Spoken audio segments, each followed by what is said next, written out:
Welcome back to the Palm Corp podcast. We're still going strong. It's fun. We've been doing it for a little while. I'm back again today. I'm Mike Palmer. I'm back with Grant Balfour Hi. and Megan Citron. Welcome back to the show, folks. Hi, thanks for having us. That's good to be back. We're in a new year. It's 2024. This is the first time we're recording in the new year, which is exciting. We all made it here. And we're not alone. We are joined today by two guests, which is nice. One of whom is a recent New College grad who folks may have heard of. She's been doing some really interesting work. I want to welcome Sophia Brown to the show. Sophia, welcome to the Palm Corp podcast. Thank you. Really happy to be here. Sophia's got an interesting story. We're going to dig into that next, but it's ultimately landed with a role at Pen America. And Pen America is an organization I've known for a little while based on my education podcast. They do a lot of really important work around academic freedom, freedom of speech, and some of the challenges we're facing in really all of our educational systems these days. And to help us with the conversation, we're joined by Jeremy Young, who is the Director of Freedom to Learn at Pen America. Jeremy, welcome to the Palm Corp podcast. Thanks for having me. Yeah, you're the first, I guess I would call you a civilian. You're the first person on the show who has not attended New College, which is great. It's a big tent. We want to include people, circus jokes aside. And then Sophia, you're someone who's relatively new to the alumni network. So welcome to the alumni side of the equation. Yeah, thank you. I'm not even a full year out yet. Sometimes I still accidentally think of myself as a student in my head and have to course correct. And I should mention that I'm an honorary New College alum because I graduated from St. Mary's College of Maryland, which is the Maryland Public Honors College and the Yeah. same network as New College. So I think of us as a sister school. And also, we'll talk more about some of the work that Pen America is doing, but it's very much, you are supported by you working with folks like Pat Oker and others who are now more involved in what we'll talk more about on Freedom to Learn. Before we do that, though, I'd love to get to know you a little better, Sophia, and help our listeners along for the ride. Can you catch us up on your recent history? And you've been doing some interesting work, even as a student at New College, and now that's transitioned into this role with Pen America. Yeah, since graduating, I've sort of continued to hover around Sarasota and New College. I lived in Sarasota for a couple months right after graduating. But right now I'm stationed in Lutz, where I've lived most of my life. It's about an hour north of campus.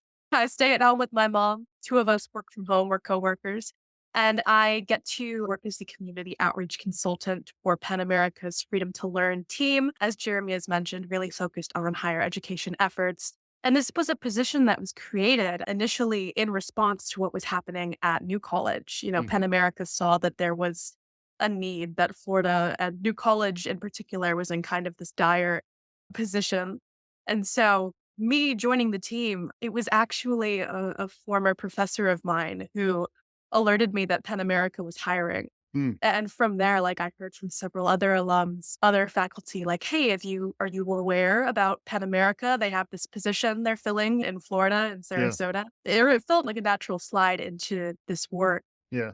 considering, where I just came from, everything that we've all been living in for the past a little over a year now here in Right. Florida around New Right. College. Yeah, and prior to that, you were editing The Catalyst, is that right, at New College? Because that was Yes. another element where we're always trying to figure out ways to connect across the years, and one of the ways we've been toying with is to talk about student publications over the years. We all date back to the, late '80s, early '90s, where there were a number of, again, self-directed, student-led publication efforts that really made it out the door back then, but you were in this role editing the newspaper through this period of disruption, whatever you want to call it. It's been over a year now since the new trustees were appointed. You were still at New College when that happened. Can you walk us through that experience and maybe catch us up a little more on what your role was and then what it was like to be kind of thrust onto the stage in some ways? Any ways in which you could round that out? Yeah, definitely. So I was the editor in chief of the Catalyst for 2 years, my third and fourth year, my fourth year being when the takeover began. I was also a staff writer for the 2 previous years. So I was involved with the newspaper all 4 years. I Hmm. just didn't come into that leadership position until my third year. And that involved, leading this team of student journalists, working with a faculty sponsor to by the time I was editor in chief, we were fully online. So in my case, curating a website and a weekly digital newsletter, sort of the ins and outs of like online journalism and all the particulars that come with that. Even before the takeover, before January 2023, it was always a demanding position and always, in my eyes, a really crucial position for preserving and documenting the history of New College, what it's like being a student day to day on campus. Something that I think we all have realized is even more important to document right now. Hmm. Because you get, big overarching changes that have been documented by local media, by state media, national media at times. But even when that fades into the background, there are still student journalists on campus keeping track of the things that might fall through the cracks, but things that are still indicative of, what is going on and what is being changed. Right. Actually, I want to ask something about that. When you were at the Catalyst, how long did they say the Catalyst had been in existence? Did you have a date? I always mess this up. Well, it's complicated. That's why I'm asking the Yeah, question. it is complicated. I want to say somewhere in the ballpark of 30 years it had existed Okay. in the form I knew it as. Although I guess you could argue that the Catalyst, as it currently exists, has only existed since 2020, since before then it was a print publication. There was a website that was being updated, but that wasn't the main Right. platform. Right. Now Catalyst is totally online, but yeah. When Michael and Megan and I were around, it was sort of this mysterious thing that you'd find in old like desk drawers. You'd find like weird mimeographs. Yeah. Yeah. Nobody was making it, but there was a publication that was out called The Reagent, which was kind of a reaction against or a memory of the Catalyst. And then at some point it came back. It was like Right. it was sort of a rebirth. So I was kind of curious, Mhm. like Yeah. where It's also how that happened. we were like late 80s, early 90s was also zine culture was Yeah, kind it of was hitting very the zany. scene. So there was a lot of sort of parallel stuff happening. And then desktop publishing takes off, like the technological history of New College and then its impact on the culture is super interesting. We're probably not going to get too deep into that because we do want to talk about some of the work you're doing at Penn America. Before we do that, though, I'd love to hear a little more, maybe of the full arc of your career there at New College, because it's been interesting to me to reflect on how much transition was happening even prior to the new trustees coming in, also coming out of the pandemic, dealing with the hurricane. Like it was almost like you were in a state of perpetual crisis prior to it. And then, it was dialed up to 11 all of a sudden. Oh, yes, absolutely. I think I said something to this effect during my commencement speech, but folks in my cohort, the class of 2019, entering class of 2019, I don't think we had a single normal semester at New College. Even in my first year, yes, there was the onset of the coronavirus pandemic, but there was also the threatened merger of New College with, I can't even remember what institution anymore. It seemed like there was a merger like every decade FSU or or Yeah. but something, one of the many other, universities that, was just desperate to get us on board, I guess. Yeah. Why else would it happen so often? Um, I think we had 4 presidents in 4 years, constantly hurricanes, stopping and starting things. The Mhm. pandemic, of course, and sort of that tricky tightrope act of balancing in-person learning, online learning, hybrid learning.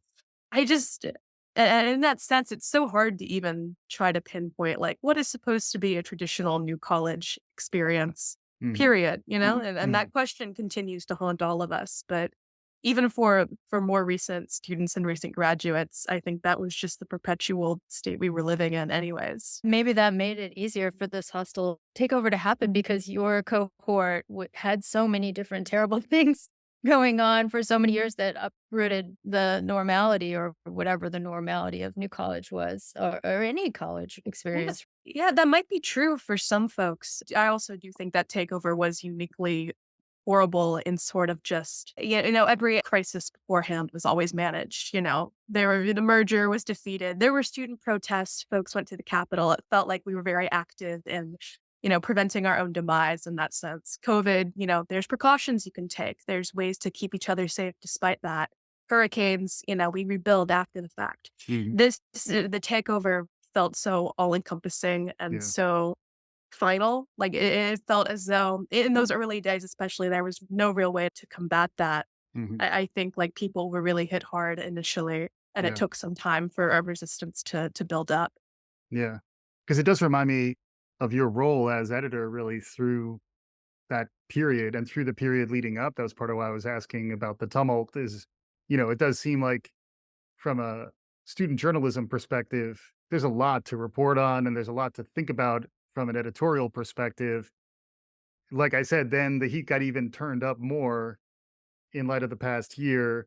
I want to bring Jeremy in next, but before we do that, can you just describe that short window there from, say, January 6th, the new trustees are installed and, you eventually graduate and land with Penn America. Like that relatively short window in there does seem like you were kind of in a very central role, really navigating all of that. Right. I think that especially got lucky to just have such like an excellent faculty sponsor I got to work with, Professor Maria Vesperi, professor of anthropology, just because she was already such like a seasoned veteran journalist, and a lot of the ways she was coaching me and teaching the other students, in terms of what's the phrase I want to use? In terms of that really unbiased professional journalism, as to not, to say what needs to be said, but not to rock the boat. That kind of teaching it really came into effect during this time. Yeah, I didn't feel like much had to change about my approach to journalism, but the impact it was having, that definitely grew, especially because, as long as we had this digital newsletter, I would write these little letters from the editor at the top of every one that would only be seen by the new college community. These weren't put out for the world to see. Hmm. And I would just usually try to write something sappy or like recap how the week went. They were never incredibly serious until the takeover. And suddenly each letter felt like, Hmm. what am I going to say to these people? We just lived through Yeah. another, like, it felt like another wave of the Yeah. apocalypse. Like, Suddenly, how can I possibly put it suddenly into you're words? FDR with fireside chats where Yeah. you're just writing like a weekly update email. Yeah. Yeah. A little bit. Like, Yeah. well, we're all still here somehow. Yeah, and then that ultimately then you're involved in the alt commencement or the real commencement, like, you spoke at the Both. actual both, right? You were the only Yes. person I think who spoke at both. What was that like? Because that's the other element where I think a lot of folks were pulling for you, empathizing with you, but then there's also kind of like the spotlight effect of you actually then have to take the stage and actually deliver these speeches. Can you walk us through what that experience was like? Yeah, and they're definitely two different experiences. I'll start with the alternative commencement just because that took place a day before the official one. How I got involved with that commencement was pretty unofficial. I just happened to be close with the students that were putting it together.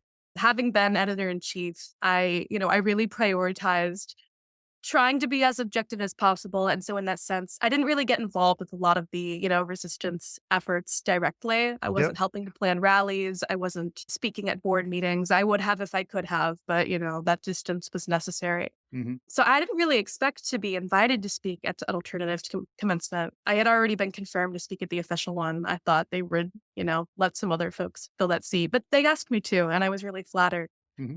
I wrote an entirely new speech just for alternative commencement. That group deserved something special. That was just such a beautiful evening. I remember sitting up on that podium with folks like Pat Ocker and Helene and Maya Wiley of all people. I was so starstruck. That was, I don't know, it's hard to put into words. And, maybe it sounds obvious. That was, that was the real moment we all Hmm. graduated, of course. That was the true celebration of who we had all become over those past 4 years. No need for defensiveness, no need for trying to deflect, just embracing like where we had come from and where we were going. Hmm. That was it was really special. Hmm. Yeah. Yeah. And then the next day, I'm sure, was a very different experience. But it is another place, and maybe Jeremy, this is a good place to bring you in too, where you know it's good, even if maybe the other quote unquote side is being represented, for there to be representation from students and from folks like yourself actually on the stage for the more formal new administration commencement that did follow, and then that does remind me, Jeremy, you and I had you on Trending in Education about a year ago. And it was a very timely conversation talking about New College. And you in particular were articulating how, in many ways, New College is a bellwether for higher education in the United States, and the tactics and the playbook that's being run at New College is going to be run elsewhere. So I think you're bringing a different lens where, like, we all live New College in interesting ways, but the idea that a large nonprofit, we should talk through. I'd love to hear from you really what Penn America is and what you're focused on. But what about New College drew your attention, Penn America, and then how has that then impacted the work that you've been doing? Absolutely. Well, PEN America is a 101-year-old free speech and human rights and literature nonprofit. Our members are professional writers. We carry out a series of literary awards and literary galas and celebrations of writing. But our other side, and the side that Sophia and I are part of, is a free expression advocacy side. We celebrate literature and the freedoms that make it possible. And one of those freedoms is the freedom of speech, particularly in educational and literary contexts. So we're very invested in fighting educational censorship laws, some of which we call educational gag orders, around the country. We've been focused on Florida in the past because of the Stop Woke Act and the Don't Say Gay bill. And in 2023, SB 266, which I think I called in the New York Times an apocalyptic bill for higher education. And, we spotted New College when this announcement came. I think we noticed this the same day that it happened. Mhm. I had been aware of New College because of my background as a St. Mary's student. The New College was a school I knew of when I was looking at colleges to attend around the country. I thought it was a great school. And, to hear that it was going to be taken over, not by, as often happens in other states, sort of new trustees aligned with the governor, but by a group of really political operatives from out of state with no direct connection to the school, Mhm. with no particular interest in what the institution was. That struck us as a new and pernicious type of educational censorship that was Mhm. going on right there at the school. So we were contacted within a week by both faculty and students asking for our help. We had a couple of conversations with them. Ultimately, I went to New College in April and gave a talk, April of last year. And since then, we've just tried to support the New College community and the spirit of New College, and tried to make sure that the students who are left, the faculty who are left, the community members and alumni have as much, support as they can. We are very concerned about New College. I think I said last year, as a demonstration garden for Yes. everything that, those taking it over would like to do to higher ed nationally. And, I think it's telling that in the last year since we talked, there hasn't been another example like New College. There hasn't been another state that has initiated a wholesale takeover Right. of a state college or university. I think that is really testament to the New College community and to how hard they have fought and how difficult they have made it. I mean, the school has gotten pummeled in the press for the things that were done. That really hasn't stopped or abated.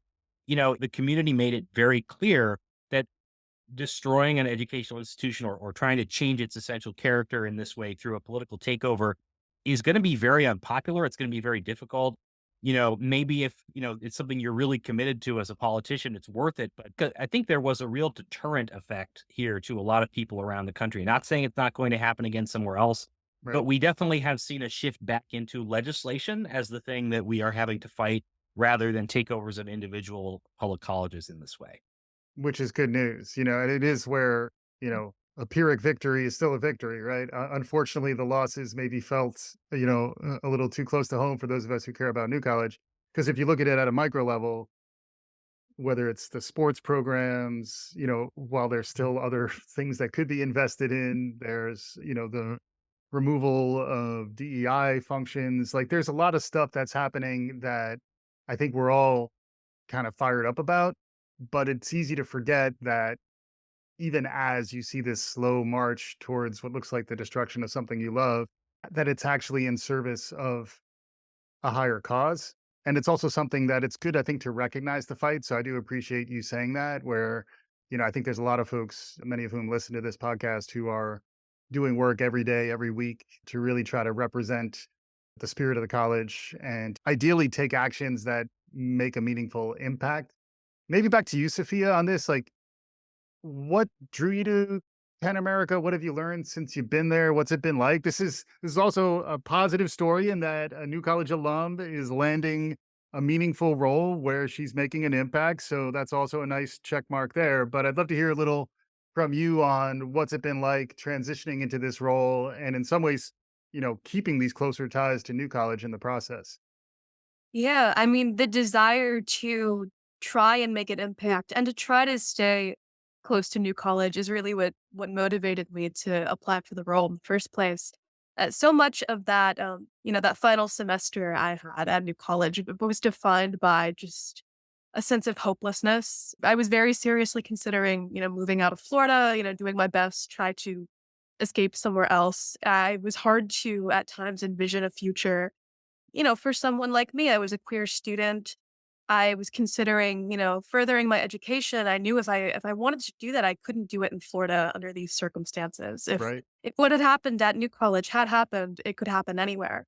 And it was going to continue happening in Florida. As I think a lot of us knew early on and Right. now really seeing echoes of that. Mhm. But, I still had people I loved at New College. I had peers and mentors and people I wanted to stay close to and wanted to continue fighting for. And I wanted to feel like that work mattered, almost in the same way that my work, the Catalyst, mattered. But no longer being a student, means also more chances to make that impactful work happen. You're not quite so bogged down anymore. And that's really what motivated me to want to join and to want to do this work. And it has been a major source of hope. I no longer feel sort of on the run as I did as a student. Penn America did recently open a Florida office in Miami back in November. That in itself has been a major source of hope that a national organization would see the need for this mobilization in Florida and work to fill that need. I've gotten to work with the director of the Florida office quite a bit in terms of Florida legislation, some lobbying opportunities. So that's felt really great to feel like we can, fight for the state and fight for the people in it. Yeah, absolutely. And actually, what this is normally a grant question, but I'm going to just jump in with it. What was your thesis on? Yes. Oh Yes. gosh. I I just feel so dorky trying to explain it, but I'll do my best. Oh, yes. So That's the whole By the point. way, yeah, dorky is one of our main Yeah. lanes. So you're you're Yeah. you're in a safe place. Yeah. So I studied English with a slash in rhetoric and writing, Right. but surprisingly, people usually assume I studied journalism, but New College didn't offer a journalism ASC. Mm, But my real interest was poetry, less, yes, creative writing, but also poetry analysis and mm, sort of the academic discussions there. So my thesis, I was looking at something that I was defining as ritual poetics. mm, So poetry that was influenced by Gnosticism, mm. particularly, Nice. Oh, and we got to talk intersection. more about this afterwards. Yeah, Okay. yeah. Yeah, yeah, and the intersections of, this ritual poetics with queer poets. Mm, I was looking a lot at the 1950s San Francisco Renaissance, Robert Berlingerian. Duncan, Yeah. C.A. Conrad too was a more contemporary poet I was looking at. It was so much fun. I loved writing my thesis. I know, lots of folks grumble, but I love writing and I love yeah. research, Well, and you I were was also, just having a blast. yeah, and you were editing the newspaper while you were going, and Oh it yeah, I seemed like, couldn't get enough of it. I yeah, was writing as much as I could. yeah, yeah. So, Jeremy, it looks like you hired well. Any thoughts on the hiring process and how you're thinking about folks like Sophia and the type of work that you and she are trying to do in Florida? I mean, it's been a wonderful opportunity to get to know and work with Sophia. She's a fantastic colleague. She's really made the most of this opportunity that we had to work on New College and to try to support the community. And what we've been doing, and Sophia has been on the front lines doing this in Sarasota and elsewhere in Florida. We're just trying to sort of help to maintain a coherence of the New College community that is, supporting the spirit of New College, the traditional spirit of New College. We have been supporting online programming. We've been supporting, including some direct financial support for students who want to speak off campus on their experiences at New College, some potential support for some faculty initiatives. We've been supporting the Catalyst as they sort of think about the ways that they're going to continue over time. And, Sophia has been attending all of the board meetings and all of the foundation meetings and all the various meetings at New College, and also helping to meet with the various groups, NCF Freedom and the Noble Right. Collegiate Alliance and other groups on the ground. Mm. And she's also been doing some excellent work networking with other partners throughout the state, including Equality Florida and the United Faculty of Florida and some others, and just trying to help build something that is going to last in New College, that is durable, that is going to help maintain that character and culture. And then the freedom to learn is broader than just New College. Can you walk us through a little bit of what freedom to learn is, the area that you're focused on within Penn America? Absolutely. So the Freedom to Learn program, we are an advocacy and education and research and analysis program around educational censorship legislation aimed at colleges and universities, largely at the state level. So we put out a legislative tracking index of what we call educational gag order bills. It's updated every week. You can find it on our website. We put out an annual report, America Censored Classrooms, where we analyze that legislation and help to explain what the trends are and what concerns people can see going forward. We do a series of blog posts and op-eds and other pieces of commentary throughout the year. We do a lot of media commentary and media analysis. Sophia has done some excellent media appearances for us as well. And probably the biggest growth area for us at Penn is building coalitions to try to support higher education and oppose this kind of censorship. So in addition to the coalition we help to support at New College, we also have a national coalition, the Freedom to Learn Network, that we co-convene with the American Council on Education, which is a group of about 25 higher ed and civil rights organizations that meet monthly to share information on free expression issues related to higher ed and censorship issues. And also the Champions of Higher Education, which is a group of nearly 250 former college and university presidents and system heads, of whom Pat Oker is a valued member. But these former presidents actually represent all 50 states, DC, Puerto Rico, and Guam, and they work together and individually to try to raise awareness of the threats to higher ed and to try to build a positive public understanding of higher ed. They've written about 30 op-eds over the last 9 months. We had an in-person gathering of about a dozen of them last month in DC, and we've coordinated with them on a variety of other initiatives as well. Yeah, so it's penn.org, easy to remember for folks who want to check out what they have going on. The other thing I'd want to get from you, Jeremy, is I guess there's two elements to this. One is the book bans get a lot of press and attention. And then the other is more this kind of chilling effect in higher ed. Is that generally how you frame it? Or are there other ways, just if folks want a framework to kind of understand this playbook? Also, I've heard it likened to a playbook that's been run in Hungary. If folks did want to, go a little deeper on some of this stuff, can you provide us any of that sort of structural framework type stuff and any places people could go if they want to learn more about what's happening? Absolutely. So we call this whole phenomenon you just described the Ed Scare because it resembles the Red Scare, only it's aimed at education. It is a sort of panic about education writ large, that it contains all sorts of unsavory ideas that are corrupting the youth. This is a sort of age-old concern about education that's reared its head again. And the book bans are the most prominent example of it. The higher ed restrictions, probably the next most prominent. There are also a series of K-12 restrictions, some of which we track, both things like don't say gay bills and educational gag orders, and also what we call educational intimidation bills, which don't directly censor any teachers, but incentivize parents and community members to sort of make challenges and requests that result in ultimately in censorship. I saw Material. some of that. This is where it was pretty clear that the parent hadn't read the book, but they were kind of cutting and pasting a message to get a book banned. And it was as simple as Exactly. that to kind of clog up the system and take books off the shelves.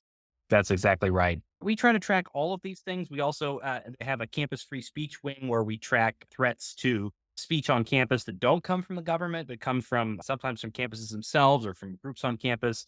And all of that you can find on our website. And there are a number of other sources that do some work on that as well. The AAUP, American Association of University Professors, is a great resource for higher ed restrictions. The American Library Association for book bans, the Foundation for Individual Rights and Expression, or FIRE, is Hmm. another good source for higher ed as well.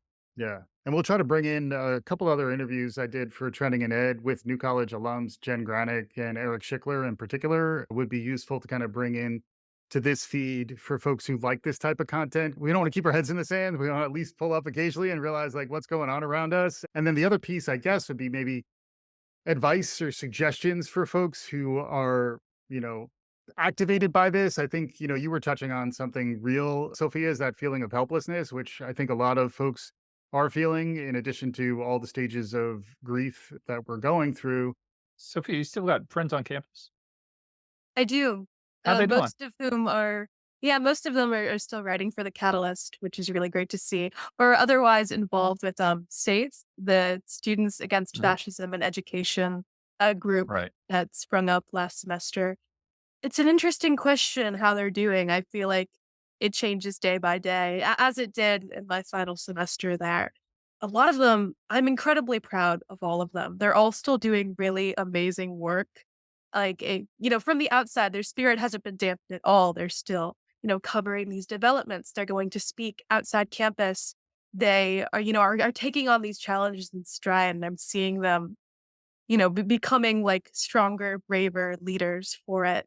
But I also know, no, nobody is completely unimpacted by these. I also see that, there's still those moments of hopelessness, of doubt. It's just such a bizarre place to be right now, New College. I still visit campus periodically, Mhm. sometimes to see these friends, sometimes to, attend campus events. I try to go to theater productions down there when I can. And it's always just sort of a strange, uncanny feeling walking around and seeing the other folks on campus. Cause there's always just, a voice in the back of my head. It's like, w- where do you stand? What brought you here today? What are you thinking right now out Right. here? Yeah. Right. No, it's sort of the elephant in the room. Mm.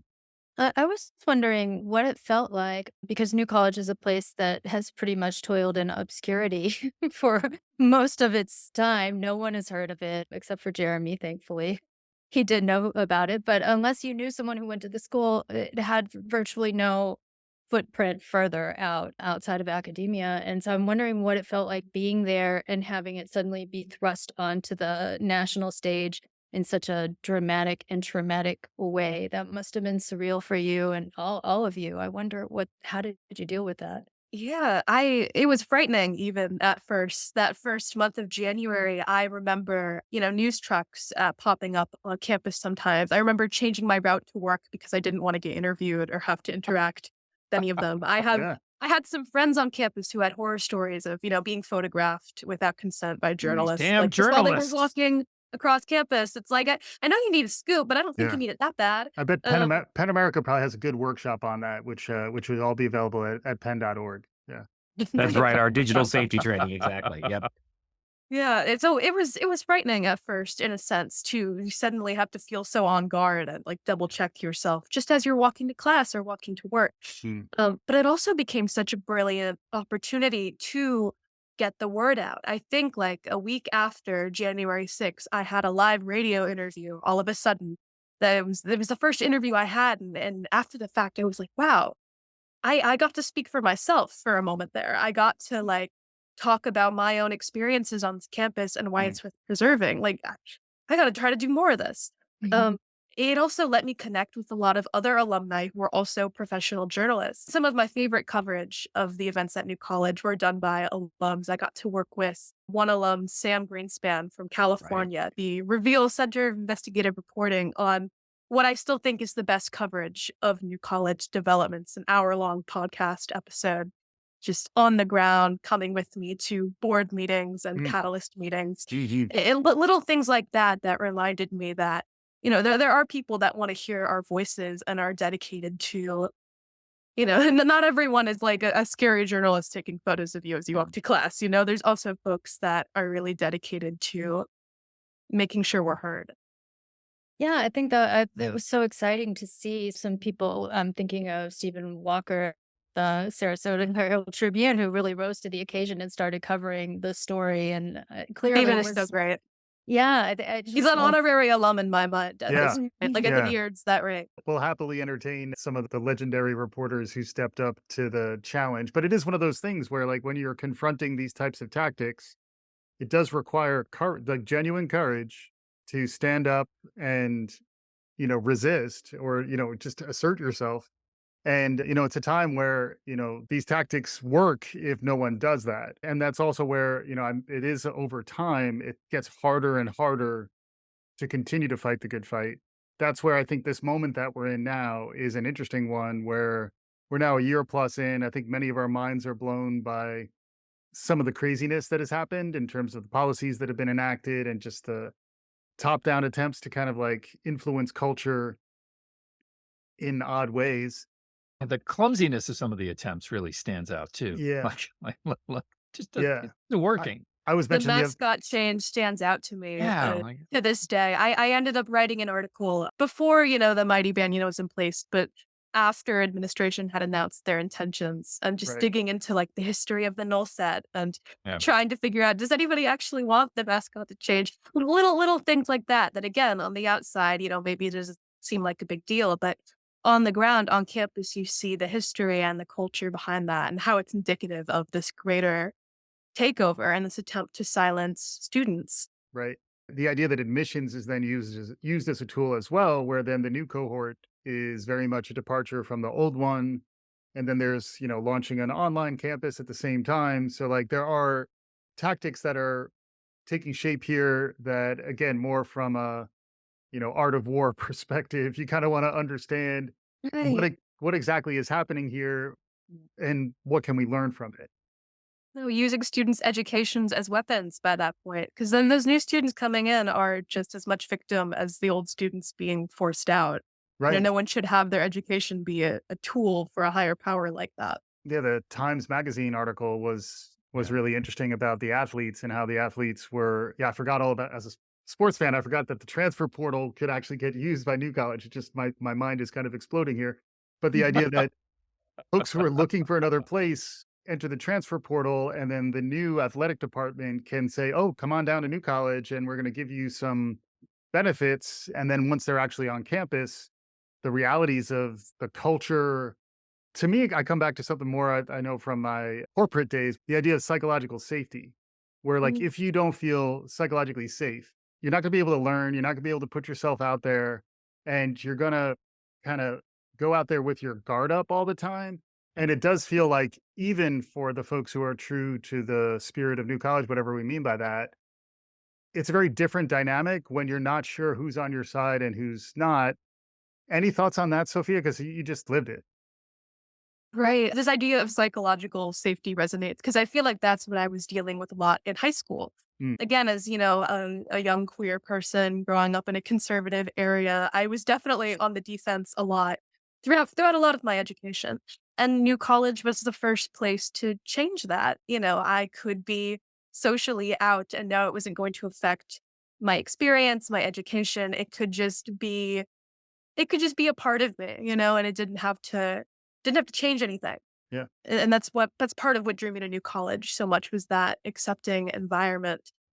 And I can't imagine how scary it must be to be a student right now, a student like me, and to have to now suddenly second guess and question, am I as safe as I thought I was? Hmm. Like, can I, how do I have to second guess myself Right. every time I talk to a new person? That's a painful place to be. I think another important facet of this is, there is you brought up the athletes. There is no reason that a college like New College or any other college can't become a welcoming, safe place for athletes. The problem is the lack of communication and these big, seismic shifts in the organization in the college, and with little communication and little planning, apparently, Yeah. for how that's going to affect students, how it's going to affect the community. There was an outstanding piece in the Catalyst in the December issue about a student journalist who basically followed President Corcoran around all semester, trying Right. to get an interview and was not able to get him in any formal capacity. And I think that's just really emblematic of what the challenges are here. There's no reason you can't make these kind of shifts. You can't integrate different populations into campus, but it has to be done with a care and sensitivity for the experience of students on the ground that I'm just not seeing. Yeah. Well, And it's interesting that not a single existing student was included in any of these teams. So it was clearly not for the existing student body. I've always thought that was so crass that they did it that way. They didn't even try to pretend, you know? yeah, yeah, Yeah. And I think psychological safety then becomes a matter for these new student athletes too, because that creates such a us versus them dichotomy. Who wants to go to college and immediately be introduced to this idea of, oh, you are other from right, everyone else, from the right. pre-existing Yeah. students here. You also need to be on your guard and Mm. and question, what you're doing here.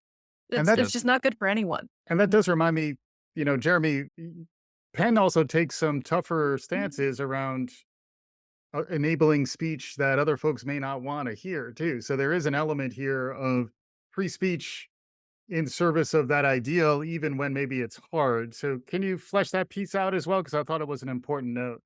That's exactly right. So Pan America has, for all of our existence, taken the position that speech that really, unless someone is engaging in one of the few kinds of speech that aren't protected, things like true threats, incitement to violence, things of that sort, that we want to welcome all kinds of speech onto a college campus. College campuses are a place where one of the few places in our country these days where people from a variety of different backgrounds and experiences and identities come together and are expected to sort of debate the issues of the day in a sort of communal setting. And, it's a very challenging problem and one that requires a lot of care and thought from colleges. But censoring ideas, catering only to certain students and not to others, that's not the solution. I think it's fine for students to have to experience, challenging ideas on campus that might not make them feel the most comfortable in certain circumstances. But the problem here is that there just isn't a lot of care being given to what any of these students are experiencing with one another. It's noteworthy, I think, that students that when we talk about challenging ideas and viewpoint diversity, that was a hallmark of what New College was about before. Right. New College has always been a place, as I understand it, where a wide variety of ideas have been welcomed and people sit around and talk about the world. And Mhm. and Oh, you know yeah. now what we're seeing is, unfortunately, is a sort of crackdown on that, an attempt to impose only one set of ideas that can be discussed. And it's particularly disheartening to hear, Chris Rufo as a trustee saying in the New York Times that, the real problem here is there's too many female students on campus. And so we need to change, the composition of the student body by gender so that we can have, more of one set of ideas. I don't think that's fair to the students that are being brought in. I don't think that's a good way of thinking about viewpoint diversity or challenging speech. I think it's just an attempt to impose a certain set of views on an institution. Yeah.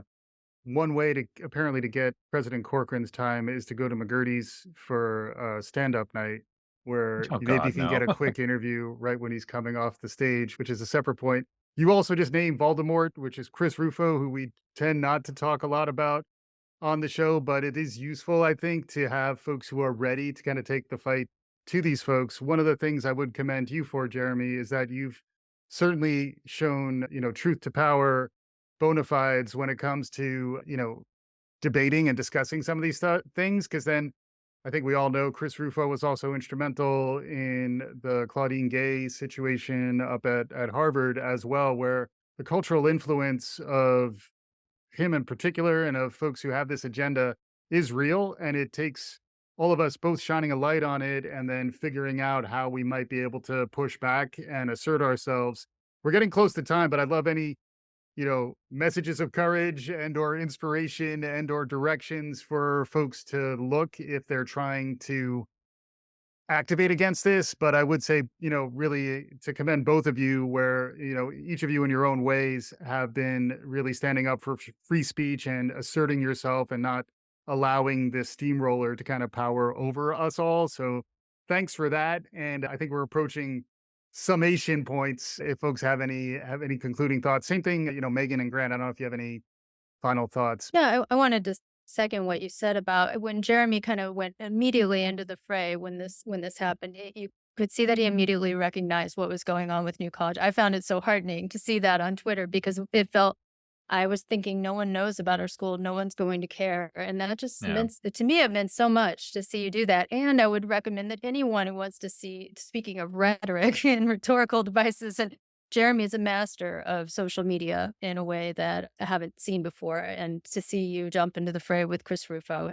it's funny. Also, it's deeply funny the way that you approach it, and I think you're great at it. And I wanted to ask Sophia, where can we see what you're doing? Is there some place online that we can follow you or see what you're doing to get a sense of what's going on? Yeah, I guess unfortunately I tend to avoid most social media, but I guess I'm lucky to not have a very Googleable name. I can say, I'm in Florida for the time being. I have not been chased away yet. I am now, set on sticking around for as long as I can and trying to change this place. I won't be driven out of my home so easy, I think. I'm going to be sticking with Penn for the near future, and I'm going to continue to get involved with New College just as much as I can, as long as I'm wanted, you know? Yeah. Awesome. Any concluding thoughts, Jeremy? Throwing any challenges down to some conservative public intellectuals out there? Sometimes I call Chris my friend and business partner because he's the best thing that's ever happened in my career. But no, I mean, I think I want to conclude just by commending the New College community on everything that you have done over this past, year to try to preserve, education and free expression on the New College campus and in the New College community. The reason that New College was selected for this sort of takeover is because it was a small school without a national profile. And the assumption was that it would be easy pickings. And it has not been easy pickings. It has been a fight, a slog every time they have taken territory. It has been hard and painful, and they've gotten pummeled in the press. And, that is a testament to the incredible work of this community. And we're just so happy to continue to be serving and working with all of you as colleagues. All right. Amazing stuff. Thank you so much, Sophia Brown and Jeremy C. Young from Penn America. Thanks as always, Grant and Megan, for joining me on today's episode. Thanks to our listeners, most of all. We've really enjoyed the ride so far. Hopefully you're enjoying what you're hearing. I just want to say hi to Karen because she listens to every episode. Hi, Karen.